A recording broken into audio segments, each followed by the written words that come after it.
What's up everybody, Bandit Chad here with some more dirt on trucks. So today we want to talk about the new Colorado ZR2 and kind of how Chevy knocked it out of the park with this new truck. So the first time we saw the ZR2 was at the auto show, and it was just a concept. So I think a lot of people, automotive journalists and enthusiasts alike, were kind of thinking that this was just going to be a concept for GM. They were never going to make this truck, and if they did, it was going to be a very watered down version, just maybe an upgraded version of their popular Z71 model. But Chevrolet actually did end up making the Colorado ZR2 exactly like the concept. So whenever you talk about the ZR2, kind of two things immediately come to mind with their marketing. So they've been marketing the fact that you can desert run and rock crawl and make it back to work at the end of the weekend, and the fact that it does run the Multimatic shocks, which has been used on some high-end Camaros and has similar technology to some F1 suspension. Now, you may be thinking you're not going to race this truck, so that doesn't matter, but the Colorado ZR2 does have a lot of other hardware that will make it really useful off-road. One of those being the front and rear lockers do come standard on these trucks, which does put it head above the competition.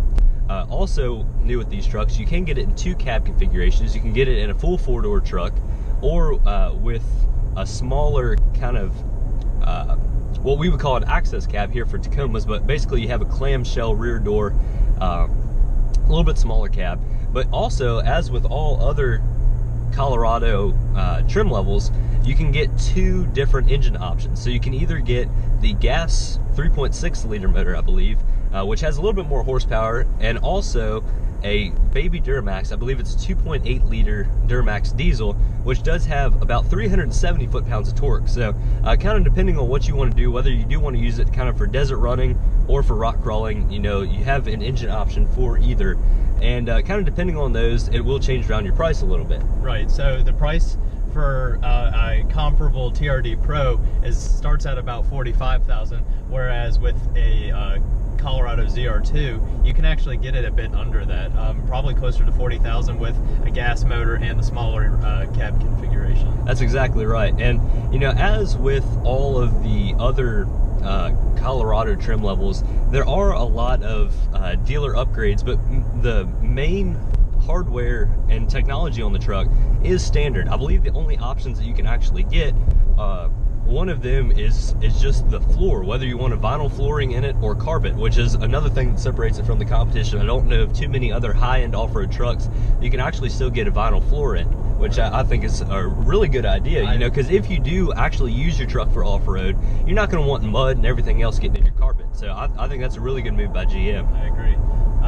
There is one downfall though that I can think of when you compare the TRD Pro to the ZR2, and that is that in the TRD Pro you have the option to have a manual transmission. That's exactly right. Whereas no matter what you get, whether you get the gas or the diesel motor, you can only get an automatic there in the ZR2. Right.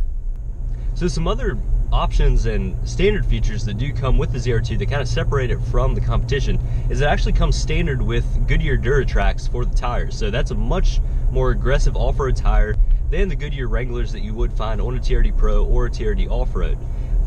Also with that, you can also get from the dealer a in-bed tire carrier. So, you know, not really a necessary option, but if you do plan on going off-road, instead of crawling under your vehicle when you find a flat or something else, you could just steal it out of your bed. Now, obviously, this would take away a little bit of your bed usability, but the way the Colorado ZR2 is set up, in a way a lot of off-road trucks are set up, you see this with the TRD Pros, with the Raptor and everything else, is when you do go with one of these purely off-road suspensions, a little bit of your truck capability is diminished. You know, with your towing, with your payload and everything else, you don't get to keep quite as much of that when you go to those off-road suspension setups.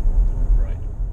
So standard on these new ZR2s are new front and rear bumpers that do accommodate a greater approach and departure angle, and in addition to that, you do get rock sliders on your left and right sides that are attached to the body, not the frame. Right, so obviously if they were attached to the frame, it'd probably be a little bit sturdier mounting point, but even still it should provide a little bit better protection to those rocker panels.